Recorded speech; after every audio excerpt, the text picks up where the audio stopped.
Alrighty, I just had an awesome viewer. He got him an RG505 OLED. And I figured it's about time that I let y'all know exactly why I love mine so much. Alright, here's the deal. This panel right here, that's an OLED panel just like they have on the PlayStation Vita. Now, I love my PlayStation Vita. That thing's freaking awesome. And to have an Android handheld with the same kind of screen, ooh, that's just super sweet. Alright, and it's Android. I've been learning about Android for years now. What apps work, what games work, yada yada yada, you get the idea. But it's something that I'm familiar with. I'm used to it, I'm accustomed to it. So it's easy peasy for me most of the time. And I've got a huge library. Yeah, both my Amazon and my Google Play apps worked on here, but the Amazon App Store is going away, so Anywho, so what would I recommend? First things first. Alright, learn about Open Touch Gaming and install a bunch of PC games and port them over to your handheld. The Wolfenstein, the Doom, the Quake, Duke Nukem, all the happy stuff. You can play those with the Open Touch Gaming. Alright. And for this little IdTech app, you can use it to play a bunch of other games for PC ports. OpenBore is like having fan-made arcade games, and they're really awesome. PSP Gold, or PPSSPP Gold. Lots of P's in there. Anywho, that's what you want to use whenever you want to enhance your old PSP games. The latest classic Nether SX2, which is now a complete update. You don't have to patch the app anymore. I use 2 PlayStation emulators along with RetroArch because I like having options. But EPSXE, that one's slightly worth the money, but not really. And then DuckStation, which is totally worth it. It really enhances the games. But sometimes it will screw them up, and that's when you have RetroArch with a lot of different cores. Alright, Redream. It's worth the money to get the upgrade, but you don't have to upgrade it if you don't want to. It plays just fine. The only thing about Redream is it leaves a little sandwich menu during your gameplay, and that's no fun. Alright. And my old boy and my boy, that's what you get if you want to play Pokemon over your Wi-Fi. And they're pretty good Game Boy Advance and Game Boy emulators. Citra, learn about the Antutu build. They constantly update that one, and that's the one I use, and it plays 3DS great.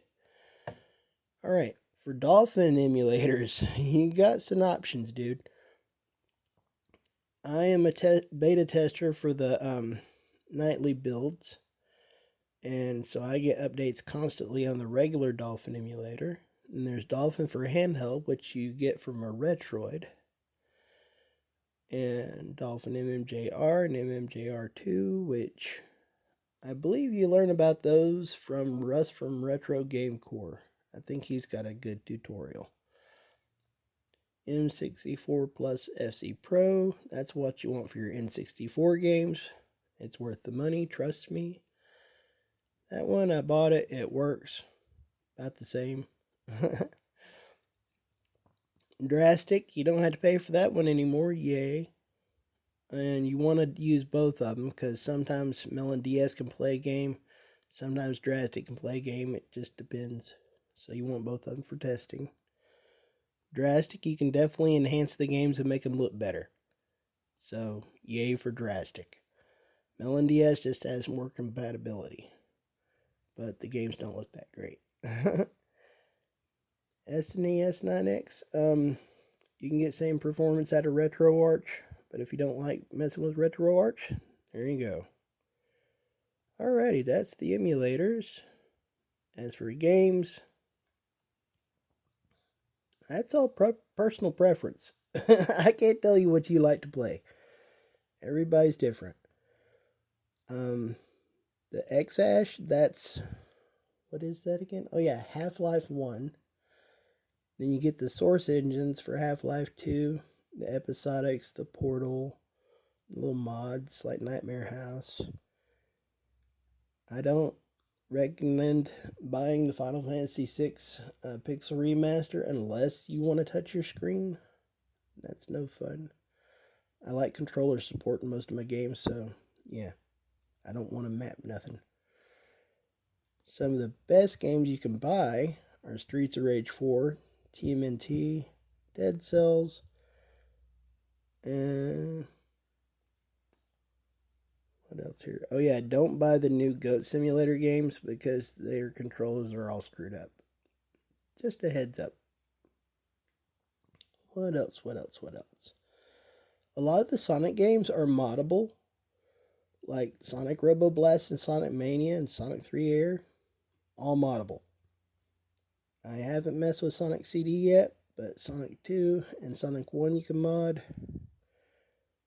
There's a new Fang game, the new Castlevania. Yeah, that one's pretty badass. And what else? What else? What else? What else? What else? Just get used to using your CX File Explorer for, moving your files and stuff. And that's about all I can tell you about that. It's a learning thing. You'll learn something new about every day. And I think it's a great hobby. Hope you learned something.